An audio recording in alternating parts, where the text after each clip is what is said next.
3, 2, 1. Welcome to the Brute Strength Podcast, where we explore strategies for training, competing, and well-being shared through experiences from some of the sharpest minds in the fitness space. Now, welcome your host, Micah Shoemaker. The first, at least memorable interaction that I remember that I had with you is one that's rather funny.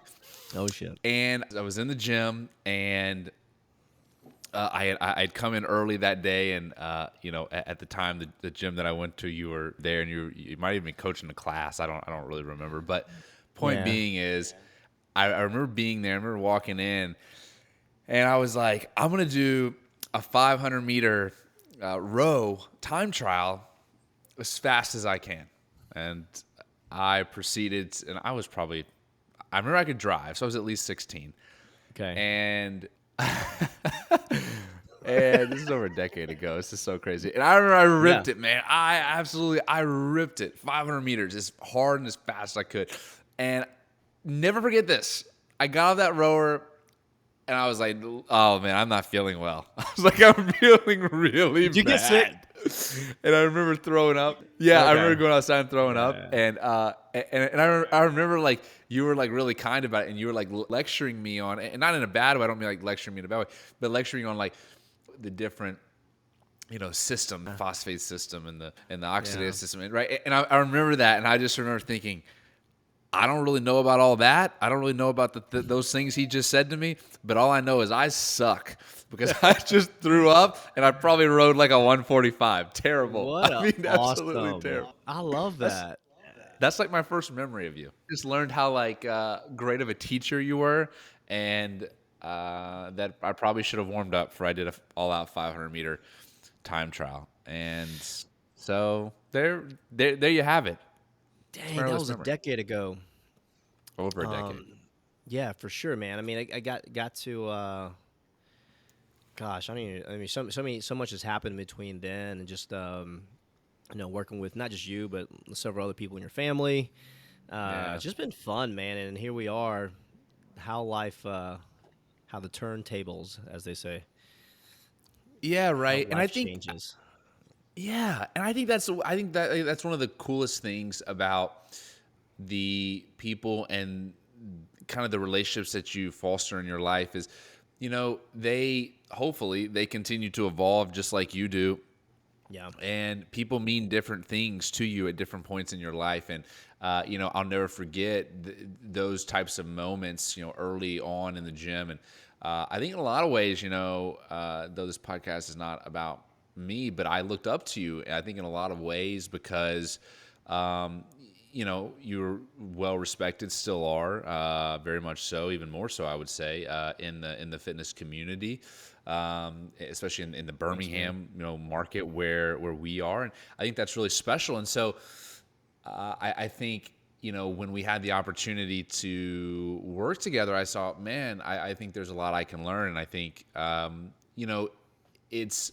I read this tweet the other day. It's really easy in the fitness community just to have or label kind of people as outcasts or this, that, and the third because they don't necessarily agree with the same things you agree with. And rather than disagreeing with them, we might as well learn how to connect with them, might as well learn how to, even if we don't agree, just understand their perspective. And maybe that perspective could lend us in a way, maybe an outlook or, some insight that maybe we didn't have. And I think that's the beauty of the fitness space and the fitness community. And I'm so grateful for all of the different varying opinions over the years of people that I've run into because I've learned so much. And I think you're certainly one of those people for me. Well, awesome. Thank you for that. I mean, it's definitely a very small circle. Even one could say globally, but definitely here in the States, and definitely in our state, in our city. I mean, it's just so intertwined. Yeah, and it's crazy because there were years where I've always been here still, but you moved away. But then I got to come up there and work with you and your team up there. I think North Carolina. work with Yeah. you guys on some capacity from a consulting standpoint, and then now here you are back, and it's coming full circle. So it's awesome. I echo the whole. This world is small. I mean, I'm here at Yeah. Wadapalooza, and though it feels like a huge event, I mean, I'm running into people that either I've met on Instagram or know of me or whatever, and it's just, and you realize, or you begin to realize, is just how small it is, and how impactful, if you allow it, your life can be on someone else. I don't mean that in a cheesy way. It's just, I think we could all probably step back for a second and look in the mirror and go, man, you know, uh, even if I don't look at myself as a role model, what are the things I can do today that, even myself in 10 years would be proud of, like that I would look up to me, it's an interesting thought process, but I think a lot of us don't really think of that because we think, well, I don't have 10,000 followers, or it's just me and my family, or it's just me and my church group. It's like, I'm not global. Who cares? It's like, well, Right. you're probably more impactful than you think. And what you said is if you allow yourself to be impactful, and Yeah. even to this day, like that's something that I struggle with, and I've been, Yeah. if you count up the years of me and the fitness strength teaching some sort of capacity of strength conditioning fitness world, it's year 21, and I still Wow. there are times when I have to put myself in check, right? And it's like I have to give myself permission to allow myself to be impactful, because I still think, well, take for example, I run a podcast for our gym, and I struggled for years not starting it because I was like, who's going to listen? Who's going to listen to what I have to say, right? But then I just got a year in recap of how the podcast is doing. Like I uploaded on Buzzsprout, and Buzzsprout gives me like, here's your end-in review of how many episodes you've done, which episodes are most downloaded, how many downloads you got. So I was like, whoa, there's people listening in Nigeria, Wait, and that's insane. Ituly, and Yeah. Germany. Yeah, it's insane. It's like what is going on here? But maybe it was they pressed download on accident, but it was more than one. So yeah, if you allow yourself to be impactful, and it's kind of you start on a ground level with just one person. Because I started there was a time in my life when teaching health and fitness and whatnot was on a one-on-one level, Yeah. and you can kind of get down with that. But even then, I remember one of my first personal training opportunities. I was 24. I just opened my own personal training studio, and this guy comes in, writing me a check for like $2,500 because he's upfront paying for 50 sessions or something like that. Yeah. He stops mid check writing, and he looks at me. He goes, "How do I know you're going to be around in 6 months?" And I was like, You don't? I was like, you don't? I mean, thanks, but because I understood, like, I didn't have the business acumen. You know what I mean? Like, you go to school Yeah. for fitness and exercise science and sports medicine and athletic training, but I did not go to school for business. So, whew, man, had to like get through that. But anyway, here we are. Allowing yourself to be impactful is huge, Micah, because you never know who's watching. You said you've been in it for, I think you said 21 years. Was that what you said? Yeah, if I'm counting, yeah. I, Yeah. I mean that's a long time to do anything, and much Ooh, less do it yeah. consistently, which you have, and Yeah. over that time, as you reflect on that time over those 2 decades, as you look back, what are some things that maybe you've changed your mind on? And I think fitness in general, largely because of the era that we live in with social media, has changed a lot, and not necessarily that that the methods, well, some have, but I think just more things are more visible, and thus we can have more perspective, I think, is really more probably what it is. But what would you say that as you look back that you've changed your mind on, or maybe evolved on over the years? I mean, we can like You can take we this can talk wherever. about that one question right there in totally different sectors, Yeah. right? Like change my mind on myself as an athlete. That's one sort of corner that we can talk Wow. about. Another one is change my mind on me as a leader, Wow. as a business Yeah. owner. Another way is just change our mind on the experience that we're trying to give to our membership at my gym. Um, uh, Changed my mind on that. It's changed my mind on just complete education and availability of content. Wow. Because back then, like when I got into say, um, let's say when I first did my L1 in CrossFit, it was just the journal. I remember that. It was the CrossFit Which, journal. by the That way, was is like the amazing. Bible, and you'd have to go. It's amazing. Yeah. It's amazing, right? But like YouTube videos really wasn't that readily available, and now you can go on IG accounts, and you're just gonna get like just so much content. I mean, stuff that you'd have to pay,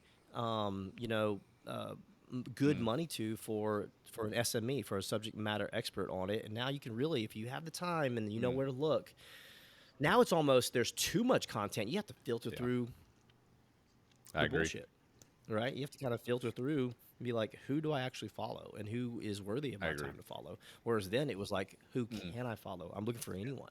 That's just sort of like, I mean, there's lots of it too, man. A lot of learning about business, a lot of mistakes made, and just constantly sharing, adapting, growing. And fitness is a friggin' pendulum, man. It's constantly swinging. It's constantly moving.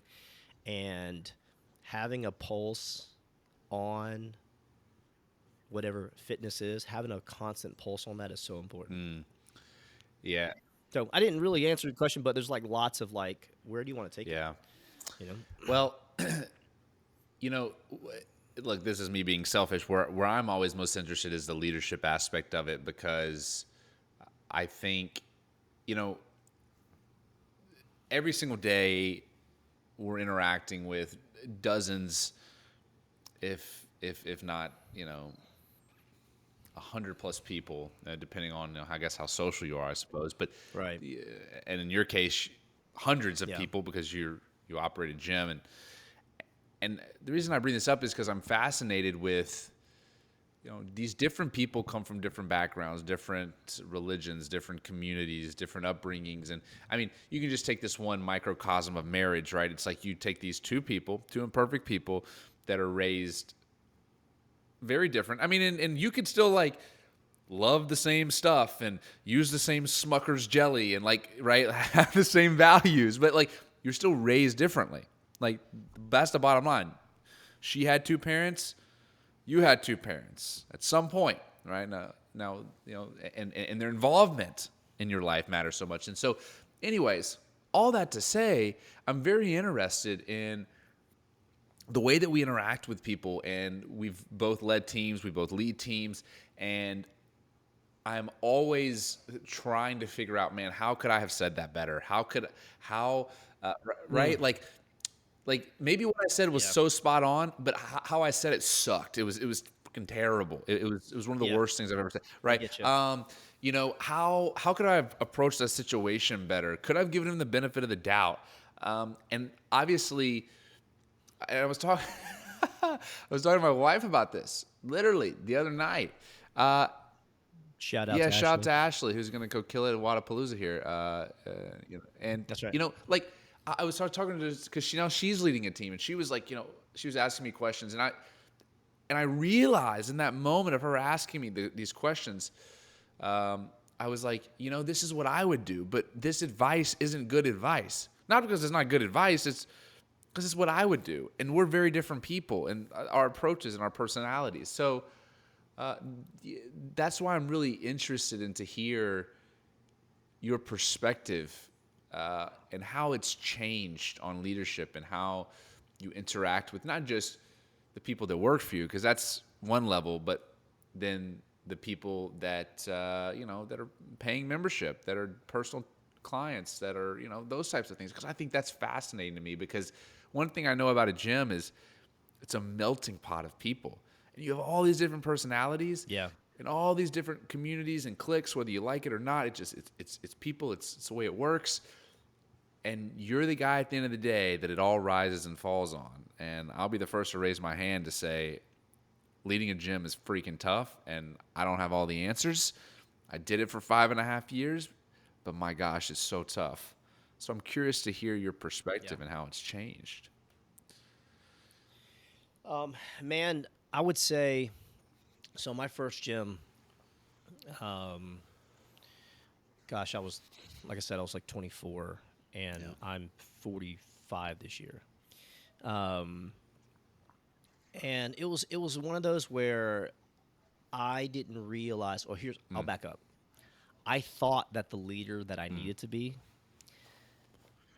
was not what I advise people to do, right? Because I I'm laughing because I and did this. like these are the things that you learn, man. These are the things you learn. I thought, who the hell is going to listen to this kid who's wet behind the ears, knows nothing about running his own fitness Yeah. studio? He might know something about Yeah. training. He might have worked, strength and conditioning. He might have done that with, Division I college teams. But I'm working with your General Pop, Yep, right? Your that's right. Janes and your Joes, and they could give two shits about that. Facts. But I thought that I needed to earn their Yeah. trust by showing them how much I knew about my particular industry. Yeah. And what that meant was using big words. What that meant was pulling out all the stops about every origin, insertion, and action of every muscle group and all the Latin behind it, right? And that meant, over-explaining things, right? that's good. And really thinking that anyone that I hired, because oftentimes I would hire people older than me, Yeah.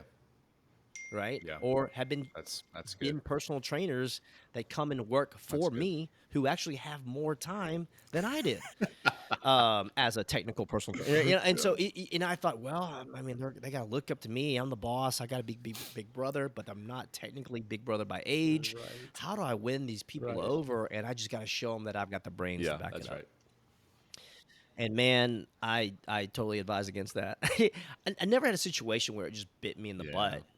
butt, but I just started to realize that's not the way, man. If you have got people are going to listen to you so much more and follow you so much I more agree. if you care enough to say, shit, I don't know the answer to That's that, good.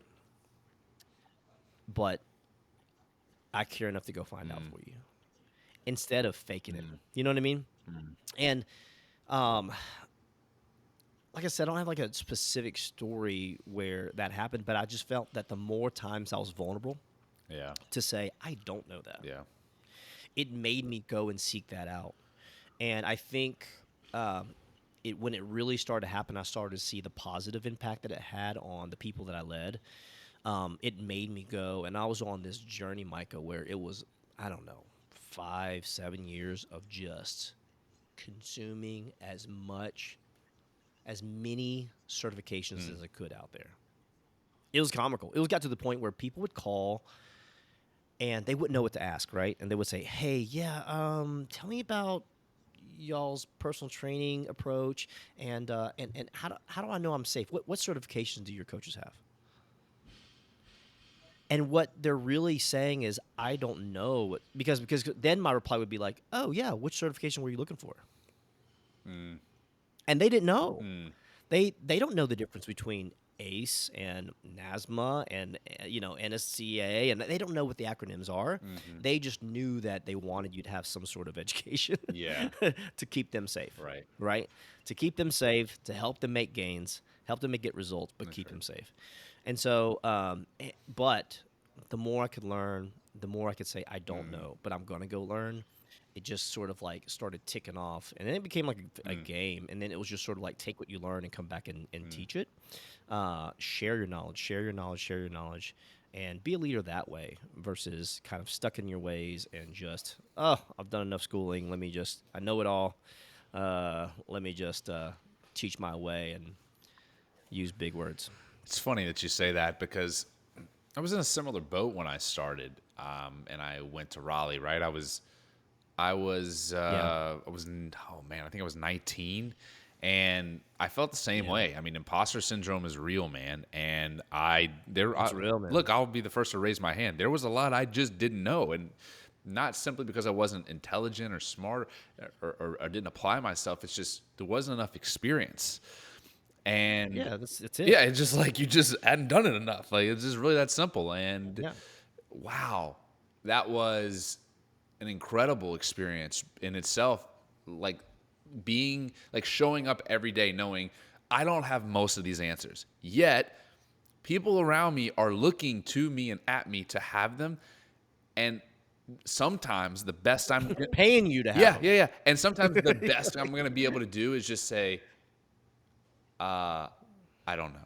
And be okay with that statement. Yep. And be Yep. vulnerable with that. And that's not something that I learned during that time. If I'm just being honest, like I just didn't learn it.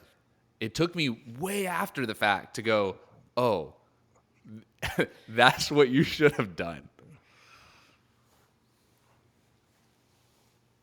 Here's a piece of advice that I got from one of my clients. So before I got into group fitness, and in between working, for like a team, right? Whether it's a group fitness class or whether it's a collegiate team, I worked in just like the personal training space, and I had a business where it'd be myself, and I'd employ several other personal trainers and kind of book them and assign them clients. Well, I remember this one time I double booked somebody, right? Or two people. Let's say both Tom and Sally were booked for my 12 o'clock class or for my 12 o'clock private session. Well, 12 o'clock comes, both Tom and Sally show up. So it's like, who do you send home? Right? Who do you go, sorry, Tom, you got to go. Or sorry, Sally, Tom booked first, or whatever it is, right? And Sally, it's not her real name, but Sally, she was in the hospitality and service industry and managed big hospitality companies. And she said, Luan, mistakes happen. We are human. Mistakes happen. But one thing that we do in our company culture was that whenever you make a small mistake, she said, this is a really small mistake, Luan. You overbooking us, not a big deal, right? But if you treat our small mistake like it's a small mistake, we feel it. However, if you treat this little mistake like it's the biggest deal in the world, and you roll out the red carpet in your apology, everything's forgiven. And those words and that approach stuck with me because in hindsight, it was a very easy mistake, right? No one got hurt. No one got injured. Nothing was damaged. What was lost was an hour of somebody's time, right? But she said, for example, you could say, hey, I'm so sorry this happened. I'll make it up to you, rebook you, right? Or a handwritten letter. You know what I mean? Yeah. Next time you see them, a little $5 gift card, a handwritten letter. Yeah. You make it a big deal, even though it wasn't that big. You make it a big deal in your apology. And then all of a sudden, all is forgiven, and that shows how much you care. However, if you think in your head it's little, which in hindsight it was little, and if you just say, I'll treat it like it's a little mistake, and I'll just sweep it under the rug. Either, not a big deal, not even really apologize, maybe joke about it, maybe say, sorry, Sally, my bad. My bad, versus rolling out the red carpet approach. And man, that's been a home run because I make a lot of mistakes. I make a lot of mistakes. And so much that now whenever and even one of my employees, they make a mistake, they'll come up to me with like their head hung low. And they'll go, Luan, I gotta confess, this happened. I'll say, let's say it was you, Micah. You came up to me and you're like, dude, I messed up, bro. I did X, Y, Z. The first thing I say to them, I was like, well, Micah, if you were perfect, I couldn't afford you. You know what I mean? Just like, take a deep breath. Like, it's gonna be okay. And thank you for, and trusting in me, and thank you for cheering with me, but here's how, let's fix it together. But if you're perfect, I can't afford you, bro. So no one's perfect, right? But we can really take a small mistake, and that's a big sign of leadership too, because it trickles down your people. Yeah, someone once, speaking of like making mistakes, especially in customer service. Now, granted, there's a time and place for this, but someone shared this with me, and he said there was a manager of this very fine, garment store, and they sold like a lot of like these wool coats, these very high-end wool coats, and they did a lot of custom tailoring, custom designs. They would put different types of fabrics and such and furs together for their customers, very high-end. And this lady bought a coat, and she came back in shortly thereafter, about a week later, and said she's very upset, visibly upset, that one of the buttons of the coat started to come off. And, Okay. In this situation, the manager could have easily just said, hey, I'm really sorry. We'll fix this right away. Of course, it'll be free of charge. Heck, we'll give you a $10 gift card to, Starbucks, whatever. Doesn't matter. Instead, he said, and he went a very different routes. He, which I now refer to as, there can only be one person in the angry boat, and whoever is the angriest gets to occupy that seat in the angry boat. That's a very different approach to what you, I think, eloquently outlined, but I think it's worth sharing. He said instead of doing that, he became irate, not at the lady, but that his company could possibly make such an error, and how inconvenienced this woman was, because she had to buy it, she had to come back, and then wait to get the button re-sewn. And this was completely unacceptable. And though the woman was upset, and maybe even angry, I don't know, that the button had fallen off, she slowly became defensive of the button. She said, no, it's really okay. Like, maybe I was playing with the button. Maybe it got hung. Maybe my cat clawed at it. Maybe it got hung in the door when I shut. Like, it's probably not even your fault. And I thought it was really interesting. And though the approach is very different, I think the intent behind it is really important. And it's nuanced, so nuanced that you may miss it even, that I think people just want to see that you give a shit. Mm-hmm.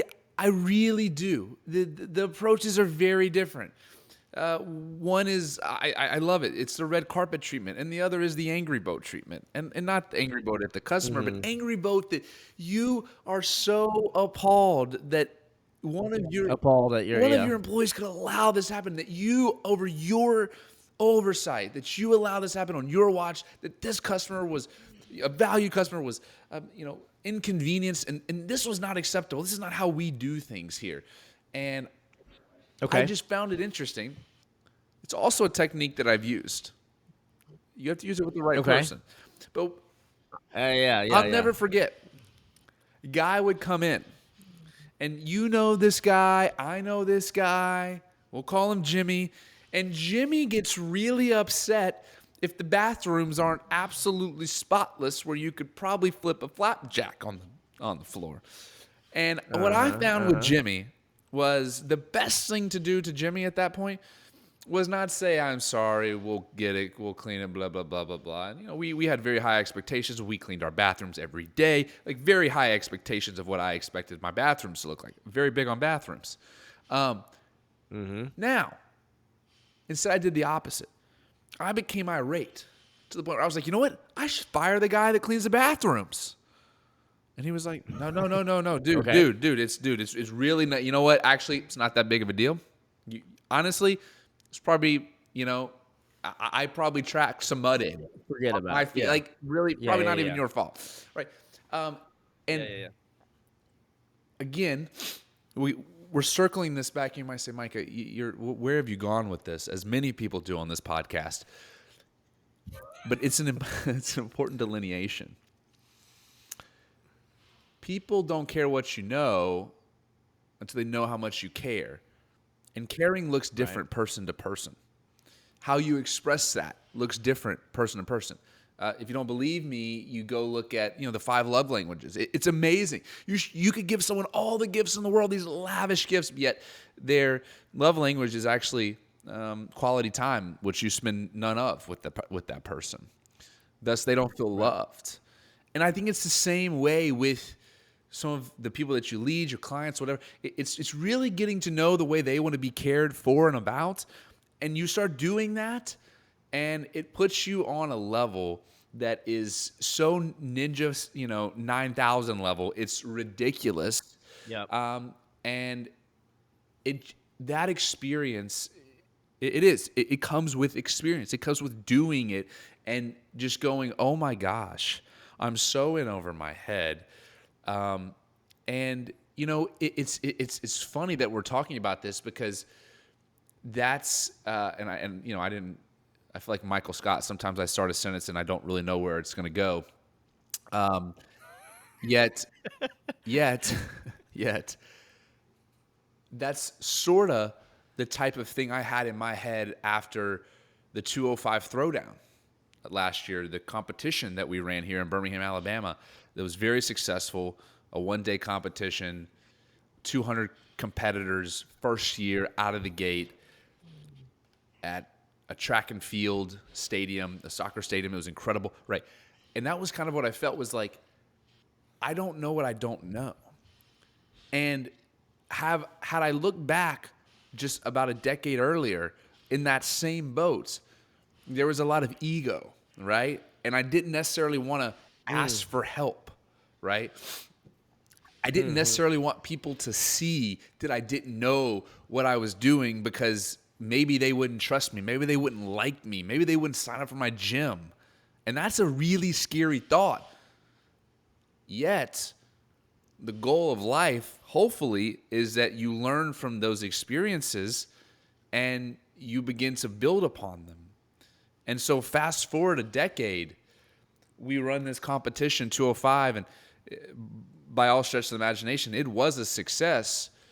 No one got injured. We didn't, lose thousands of dollars. People had a great time, experience, etc. But I said to myself, I said to my wife, but I know we're capable of more. I don't know exactly what that looks like yet, but I know we're capable of more. And it was, whether you call it serendipity, whether others call it the universe, whether others call it God, whatever it is that you call it, I like to think, man, everything happens for a reason, and there's someone that knows a lot more than I do about life guiding my steps. But what I realized was, we would text once every few months just to say, hey, what's up? Hello, how you doing? Merry Christmas, whatever. And when you had texted me, or I texted you, I really can't remember, and just said, hey, what's up? Hope you're well. I was like, man, this is a sign from God, right? I was like, this is my sign.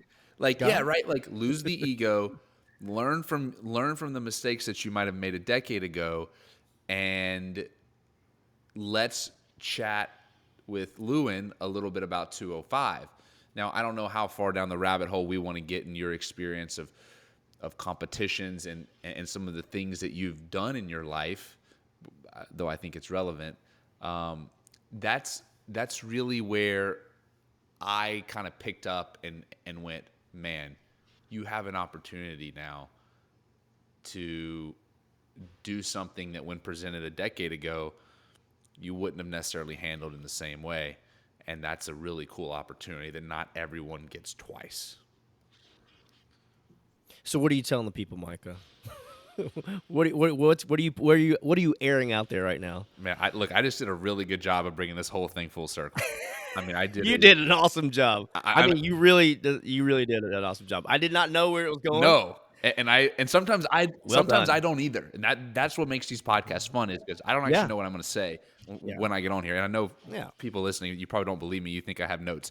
The first podcast I ever did, yes, I had notes. Terrible experience. I hated it. It's awful. It's still on the internet if you want to listen to it.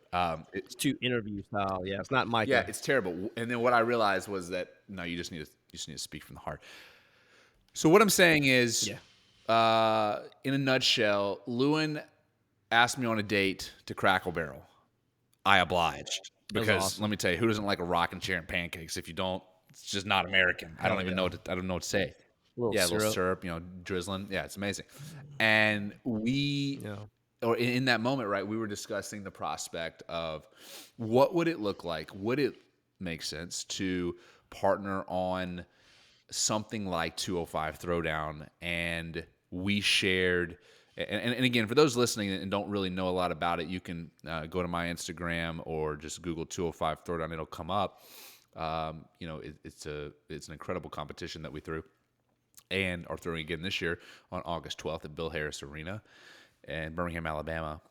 And I asked Lou and I said, man, would you be interested? And it's funny. It's funny because I actually did, and I told you this. I said, I thought you were too busy and wouldn't say yes, right? Because I like in my head, I was like, dude's got kids. He owns a gym. He's, investor in Battle Republic / all the other things that you do. And I was just like, there's no way in God's green earth that he's doing my competition. Just not happening. Would be dope, but it's not happening. And when you were like, yeah, man, you know what? I watched it from afar. I was like, what? Yeah, I kept up with it. I actually talked to some people that did the comp, and they really liked it. I was like, really? I've got some ideas for you on how we could potentially make it better.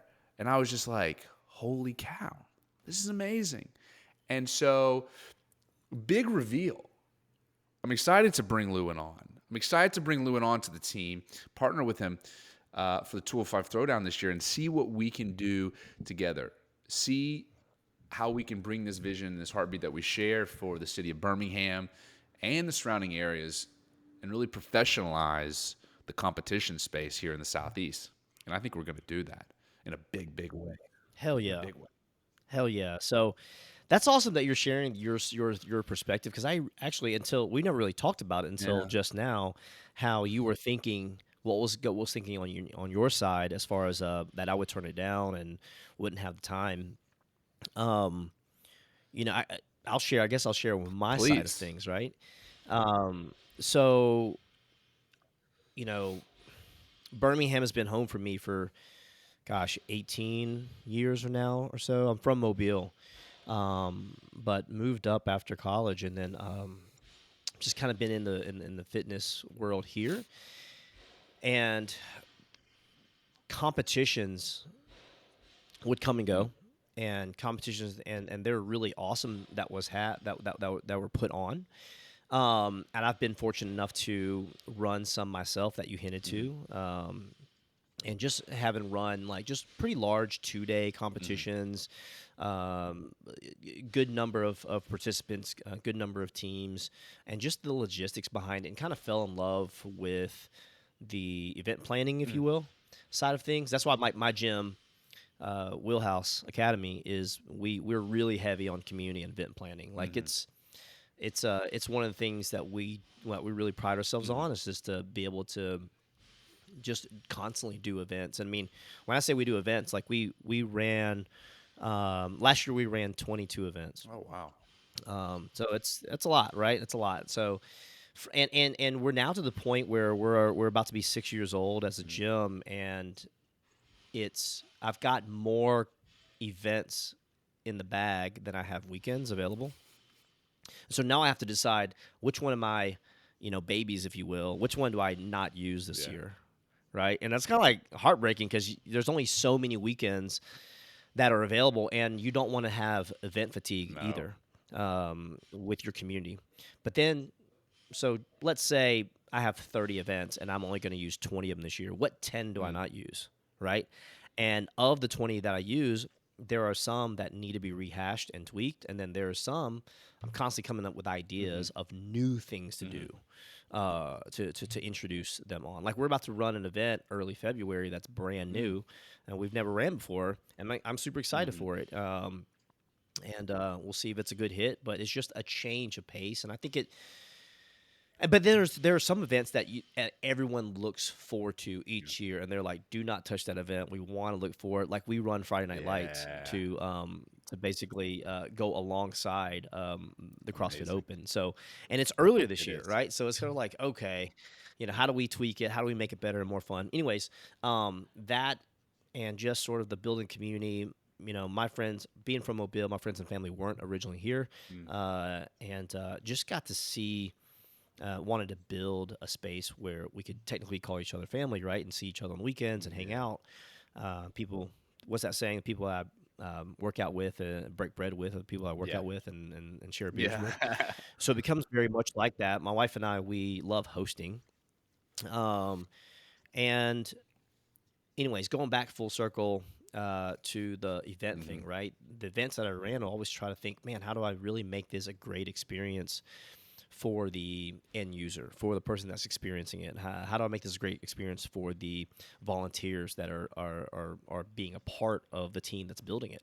Because some people love being behind the scenes, some people love being in the spotlight, and an event like this can really showcase that. And so, and I also know what it's like to try to pull that off while you're running a business, a fitness business, and anyway, a lot of good options, but I felt that 205 was just not just great timing, but honestly, what I fell in love with, Micah, was your attention to detail on the things that I felt was often missing whenever I'd see an event, and the true heart and soul of it. You told me that you wanted an event where the people that shined were your more beginner and intermediate athletes, right? Just to really let this be their Super Bowl, if you will. And I was like, man, that's awesome. Not that the event will turn down a top tier athlete and top tier teams, absolutely not. But it's just everyone gets to shine, and showcase what they're working hard for. And then this, like I said, this can be that. I got to experience some of that whenever I started competing in Olympic weightlifting. In Olympic weightlifting, you sort of age up at 35. And then they have just Olympic weightlifting where everyone goes, but then they have masters only. You know what I mean? So it was sort of like something that only the old farts could come and lift. And it was like sort of the old farts, the availability. So if you're 35 and over and you're an Olympic weightlifter, it's a great place to shine. But anyway, what you were bringing to the table, what 205 was bringing to the table, was just something that I felt, I don't know, man, just things fell in serendipity, right? You used that word, just fell into place. And I'm a part of several gyms now, and before I started the gyms that I'm currently a part of, like I started a consulting company, so Wheelhouse Consulting, and that's kind of like how we kept in touch over the years. Whenever he moved up to North Carolina, was you guys hired me as a consultant, so I got to go up and kind of work with your team and just do gym rescue. That's the best way I can describe it, because there's a show called Bar Rescue, where the host, he'll come in and he'll like really just be a patron and understand what the culture's like here and what they prioritize and what they don't, and then just give them things to fix.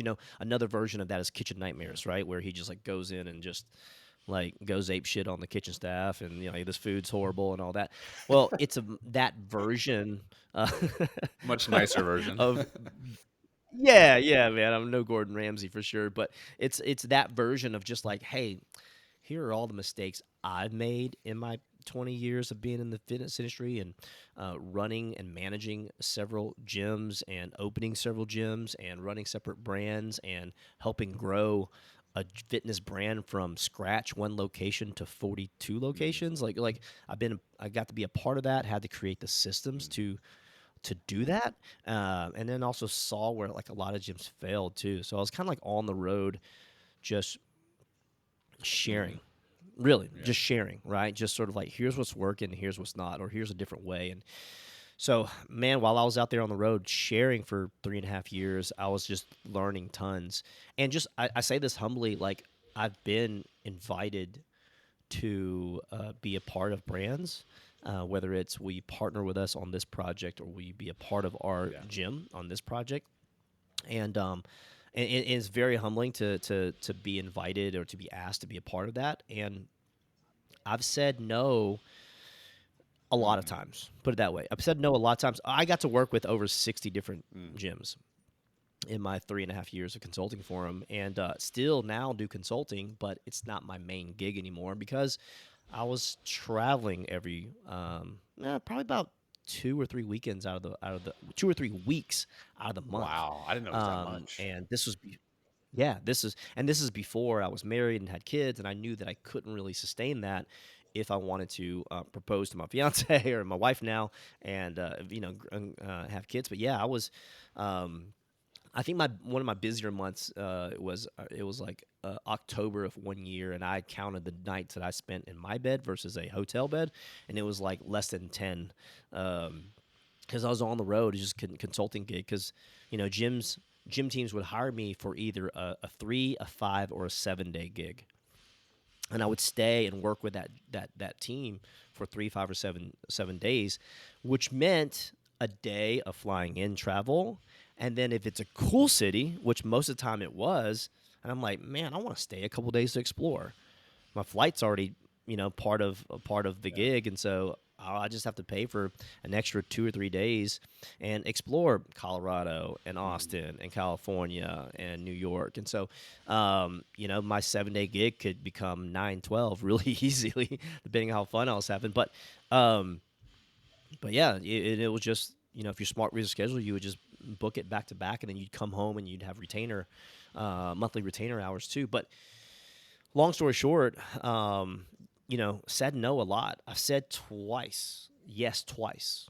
Once was with the team with Battle Republic, and then the second yes is to be a part of the 205 Throwdown team. Yeah, that's first of all, it's really cool to hear the evolution of that, because there were a lot of pieces I was fortunate enough to be able to be a part of your experience with, and that was really rewarding. But there was some of that I was hearing for the first time as well, so that was a treat to hear, quite frankly, because I didn't know some of that. And I think when people look at whether it's your consulting or competitions or gyms, and they look at things that are successful, they often think like it's like an overnight success.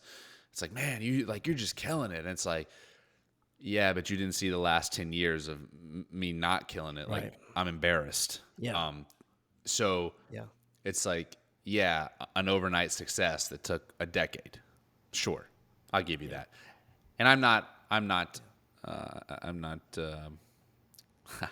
egotistical enough to say that the 205 is a success in the way that I want it to be a success, because I have very high expectations of what we can accomplish and what we can accomplish together. And that's, like, to me, is really exciting. And it's a reason that I continue to push, because I realize that there is currently no one in the state of Alabama that is hosting a competition that, in my estimation, is meeting the needs of that scaled and that intermediate athlete, and doing it in a way that's providing them what I would call a games level experience, right? A really high level professional experience. There is no one doing that. There's a lot of backyard brawls, and that's cool if you want to be another one of those, because there's plenty of those to go to. I participated in a lot, and they played their role. They have their role, but what Absolutely. But what we're Absolutely, trying to do is something a lot greater than that. I'm reminded as I'm here in Miami at Wadapalooza with my wife and my brother. I'm like, these guys are doing it at a high level. Do I think we're Wadapalooza? Hell no. I'm not delusional. We also aren't in Miami, so pause. We're in Birmingham. But you can take a lot of those, it's so cheesy, right? But the way you do anything is the way you do everything. That's those types of things.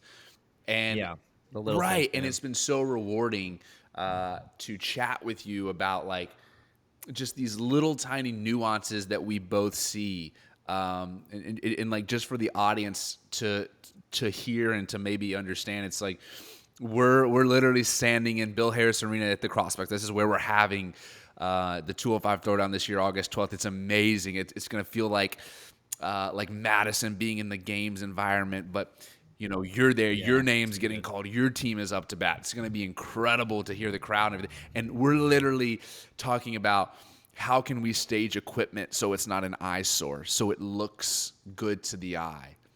Not only people there, but Yeah. then videos and And- pictures. Yeah, man. I mean, going back to that conversation at Cracker Barrel, which wasn't our first No, date it was not. to Cracker Barrel, by the way. Yeah, Yeah, it was a and it was won't a be our repeat. last. But walking away from that, I can't remember if it was immediately, 20 minutes later, like text each other, or when we actually sort of like we both went home and chewed on Yeah. it, right? You chewed on it. You chatted with your wife, I'm Yeah. sure. I chatted with mine. Slept on it. You know what I mean? Like it's one of those things. And then just naturally, it just felt like when we reconnected, whether it was next couple days or maybe the weekend came and went, we reconnected. We're still both on the same page. And then it became a gentleman's verbal agreement, Yeah. right? And then, but heck, minds can change and hearts can Yeah. change, and you might feel like, oh, I messed up. And then that became well, maybe we should put this and ink Yeah. it, right? And this is all sort of, I don't know, was it October, November? Roundabout, yeah. Roundabout, right? And then like the holidays came, and I was out of town, you were out of town, we're all traveling, and get busy. But I'll just say that, even though like all the inking came later and putting the contract together came later, and then even after the contract, it's just been good. Like on Yeah, my same end, here. I never like walk off and get off of a phone call conversation, a FaceTime meeting that we have, or a meetup like we just met up at on site at the arena, and it's just like good synergy. We're on the same page with things, and it's just like every time this podcast, right? Every time we get to do this, we jive and we want to take the brand bigger, and we're on the same page. Let's take it in the same direction, and that for me just solidifies it. Yeah. I haven't had a chance to tell you that as a thank business you. partner, but that to me really solidifies it, because it's really refreshing. I've been a part of bad partnerships. And you had said something earlier about business. I've closed down a gym. Wow. You know what I mean? Like I failed in gym Wow. business, and so that's why I'm like really passionate about teaching the art of gym business. But yeah, I had a shutdown. It was like one of the most heartbreaking days of my life. October 15th, 2008. It was like a very dark year for me, a very dark month, and it was like I failed in business. I failed as a leader. I failed in so many things. I failed as a son. I failed as a but. Which makes me leery of partnerships, which makes me, but man, this has been an incredible one. And I think this brand, what's cool about it is this brand is bigger than either one of 100%. us. And like, we'll do what we need to take care of the brand before we take care of each other. Now, if we take care of the brand, more than likely it will take care of that's us, right. right? And it will take care of our people. But we got to put it's just got to put the business first, and then that's what we've always looked at is how can this impact not Luan for the better, not Micah for the better, but how can it impact the people who experience this event that we are calling the 205 Throwdown, and then how do we make it better for them? Oh, for sure. Because they are the heartbeat. They are the heartbeat of the brand. Without them, there is no 205 Throwdown. So. For sure, because no one's stupid enough but us to work all year for a couple $1,000s. So, I mean, so if anyone thinks this is a get rich for sure quick scheme, let me go ahead and just pop that bubble. It's not.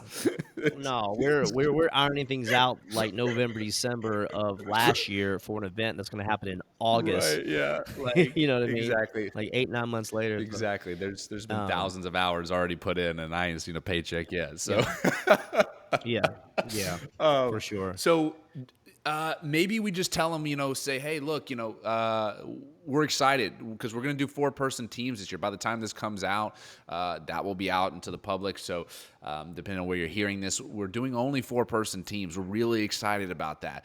One of the things that Lou and I talked about was creating community, and we think that we can create a lot of community with 4-person teams. We're excited about having an option that if you are interested in a teammate and maybe don't have a teammate, but you want to compete, that we're going to have a way for you to be able to fill out, a form and be able to get connected with people that are like-minded, like skilled, like conditioned, strengthed. Those are not words, but everyone knows exactly what I'm I talking love that. about. I love that idea. I mean, I imagine like husband and wife that throws down together in their garage, and they're Yeah. like looking for 2 others. You know what I mean? Like it's like let's or like 2 buddies, looking for just 2 others, and just being like, hey, you guys don't know each other, you are both on the same page. Let's have fun. Let's do it. Yeah. And that's what we So want to I love create that for idea. people, is an experience where they can meet new people, forge new relationships, and ultimately feel like a total badass on the day of. And not because they got beat down in 3 workouts. Of course, the workouts will be, fun and challenging, but because it was an experience of walking out onto a floor in an arena and feeling like, man, like I'm the freaking hero in this story, and that's what we want to be able to give to people. Yeah. And we've got some really cool things and opportunities, I think, lined up for people that are interested. And registration will go live February 1, and we'll leave the links to the 205 Throwdown in the description of this podcast. So if you are interested, you can just take a peek down there, click it, it'll bring you to it. That way you can follow along. We'd love for you to follow along, invite you to follow along. I think it'd be really cool. Come on the journey with us. We're having a really fun time. So I would hate for you to miss out. Man. What a journey, man. For sure. So, man, is there anything that you wanted to chat about before we jumped off here? I know you said that you got class about to happen here in just a little bit, so I want to be mindful of that. But is there anything that you want to add before we jump off here? No, man, I just appreciate the time on the podcast. For everyone listening, thank you for your time. And just excited to be a part of the 205 Throwdown. I get to be the director of competition for this Yeah. event. Just really, if you're listening as an athlete, Micah said to be the hero of the day for you. We want your families to come out to be supportive and be a hero for your family, whether that is your spouse, brothers, sisters watching, and man, your kids, right? So being a dad of 2 little ones right now, I'm like, they watch Yeah. everything I do. And they see what we value, right? What were the things we value and the things we don't value. So just allowing yourself, going back to that, allowing yourself to be that leader, allowing yourself to be that hero. And so, yeah, we're excited. We've got some other videos lined up just to kind of tease and intro things. But yeah, February 1st, let's get it going. Bill Harris Arena. Nice and AC, nice little environment. We're so excited. We walked that area. Was it Wednesday? It was Tuesday, right? Just this Tuesday, past yeah. couple days ago. Yeah. Yeah, what is it, Thursday? So Tuesday, just walking the space out, really creating almost like a vision board, if you will, of what's to come. And let's go. I think Yeah. August is gonna. It's gonna fly for us. It really will, is. because once we go live in February, we're gonna be working hard to put out content to keep you guys updated. Obviously, workout reveals, all that good stuff. But yeah.